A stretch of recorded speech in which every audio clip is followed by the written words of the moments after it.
Today I'm going to show you how to install one of these, whatever they're called, OVE, not sure how to pronounce that, barn door. I have already put the door together. There's the hanging hardware over here. I put those on yesterday, and the door handle. So it's important which way you're going to go ahead and put the door on, the orientation, so whichever way you're going to slide the door open. In this case, this one's going to slide this way. So obviously the door handle is going to go on this side here, and then my hanging rod is going to go, it's going to start from here and go over to the other side over there. These doors are reversible, so it's whatever way you want to put it on. Pretty important to make sure that in this application here, I'm in a condo unit that's all built with metal framing, right? So it's kind of hard to hang these on metal framing. There's not a lot of reinforcement when you're sending the screws through. So if you have the option to do so, which I did, because I built this wall here, so this was an opening, so I built this wall here, so I did a lot of reinforcement in behind here. There's a lot of backer plates and such. So I've got anywhere I want to screw in, I can screw into it. So if you've got that option, do it. If not, well, try and make sure that you hit your studs as best you can. You might need some other kind of anchors, some other kind of fasteners. Each application is going to be different. In this application, it's just going to be straightforward. Okay, so this is your decorative backer plate here.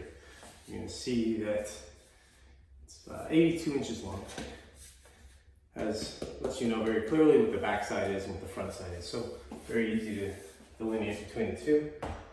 This is what's going to go on behind all of your the mechanism, all the rod and such.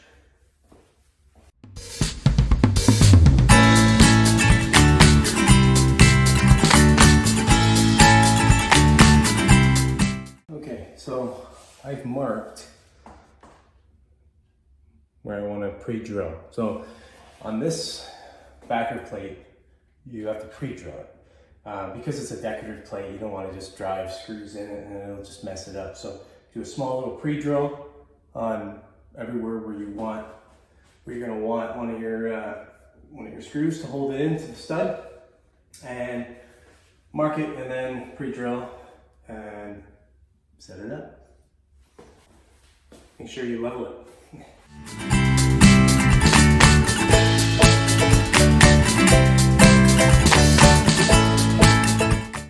So when you're putting this up, you gotta make sure that your height is correct, because you want to make sure you have clearance under the door, not too much clearance under the door, because there is a guiding track, but you want to make sure that your height is good.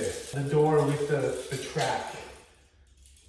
track slides there, your clearance is 86 and a quarter-ish to get your floor clearance correct. So that's basically where the top of the track is going to be. 86 and a quarter, 86 and a half. And that gives you a perfect guide at the bottom so you don't slide against the floor. And you got to be cognizant also of your floor. If your floor isn't level, if you got a good pitch on your floor or something, when you go to open that door, where it's clear here on this side, it's not going to be clear on the other side. So it's another thing to make sure that you're watching for. These are all things that you'd find out the hard way if you didn't sort of pre-plan for it. So in this case, this door opening, the top of my door trim here is 84-ish. So I don't have a lot of room up here to be able to put this top plate up. I couldn't put it up any higher, or else I'm not going to be able to catch it.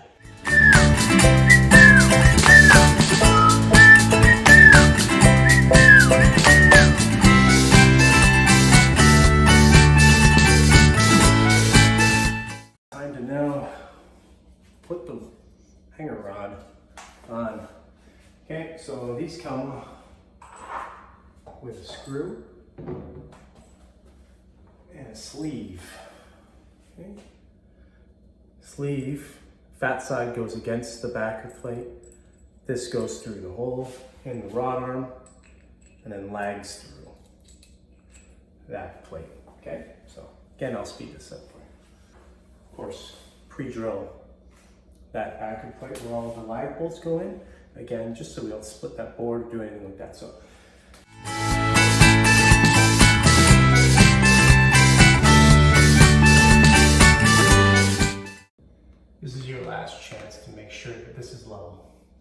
whether the backer plate is level or not. Very important that this is, otherwise you're gonna have like, you know, unwanted roll or catch on the ground.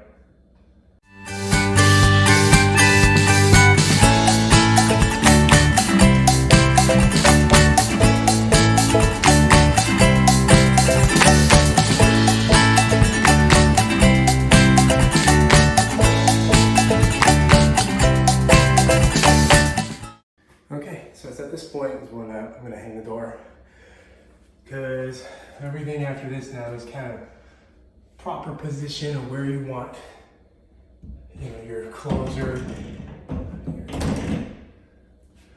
the end of your track. Now, here's a little something I'll show you real close up. So, these bolts, there are two sides to these bolts. There's this rounded side, and then there's this flat side, okay? If you have door trim on your opening and it's fairly thick, as this one is, you're gonna wanna put these rounded ones on the front side. Again, I found this out the hard way, because they'll hit the door trim on the in and out when it's closing or opening. So you just flip them around, and then you have extra clearance there. See, you have a lot more hangout and clearance. In this case here, see how that there now has that clearance. If this were on that side, it dings it just slightly. So there's a little something that you kind of learn the hard way, which I did. Now you can see rolls nicely, and see how it stops when I stop it. It doesn't just continue to roll, or doesn't roll back or that. That means you're nice and level. These are your stopper pieces. That's why there's a little bit of a rubber thing on them here. They've got a Allen key comes with them. You just tighten these. They're always, for some reason, they're always screwed in a little. So you just unscrew them a little bit. Get them so they're past, so they're flush with that. And then when you slide them on, bang, you're gonna be able to slide them on no problem and tighten them up. This one is gonna be this side over here because of the position of this. This has to be out, so it hits this part here. Like that's what's gonna make contact with that. Eyeball it, make sure it looks pretty much right in the center of that trim. And that's where I'm gonna put my stopper. That's one side. 3 inches, so 3 inches from that side. So that's your end piece. Now I'm going to put on the slow close. Okay, so here's all your hardware for your slow close.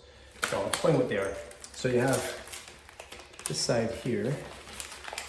This is one you'll see, it's marked H, that's just a differentiator for the parts, and then an L in brackets. So that's on the left side of the thing. This one, it's ripped off, but this would say H and R. Okay, so make sure you put them on the right side. Obviously it's important because the way the closer works, engages, if it's wrong, it's not gonna engage properly.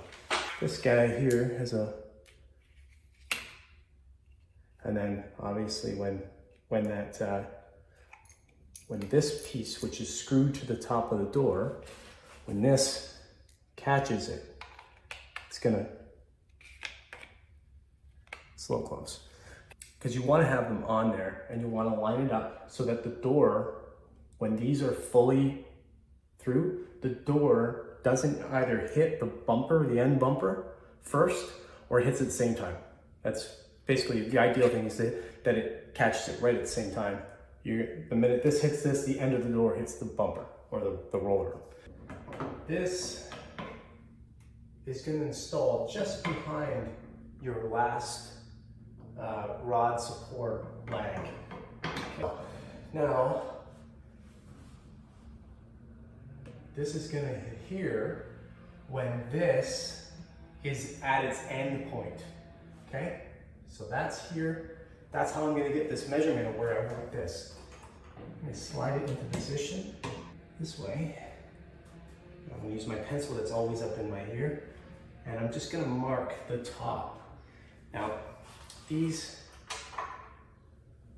have these openings here essentially that allows you to move that whatever way you want. There's also a way to adjust this. So you're gonna wanna mark these two first before you screw that middle one. And you're gonna put it in to its position, just like so. Give it a little, just mark where your screws are gonna go in.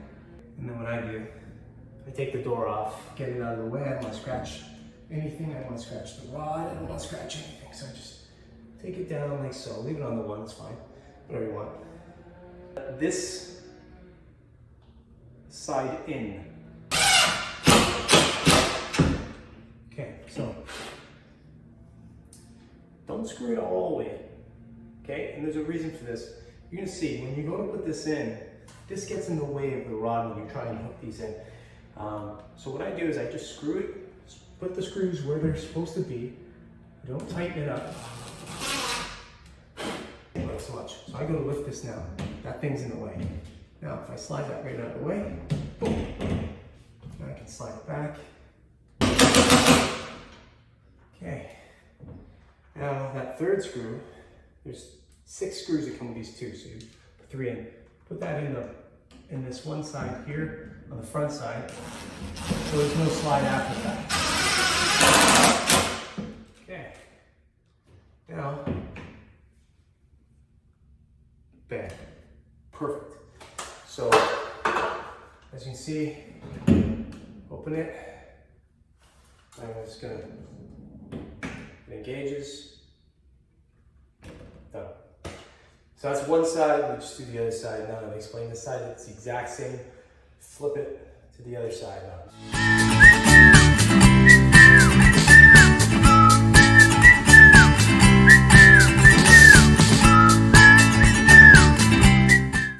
Okay, so that's it. You've got it installed. There it is, engaging on one side. And here it goes, engaging on the other side. Okay, the last thing you do, this guy right here. This is a slider. This goes into the bottom of the door. There's a little notch in the bottom of the door that this fits perfectly in, as you can see. So you would put that right about here in the middle of where your door is going to stop, so that when this goes through, gets to the other side, it's always in the door. Okay. I'll just stop this way like this. Okay. But yeah, very simple little thing at the end. So that is how you install an OVE barn door. Catch me on the next video. Like and subscribe this channel if you want to see more of these types of videos, because I don't get paid to do any of this stuff. I'm just doing it while I'm doing work. So if you want to support me, that's the way to support me. Support me by subscribing to my channel. Thanks for watching.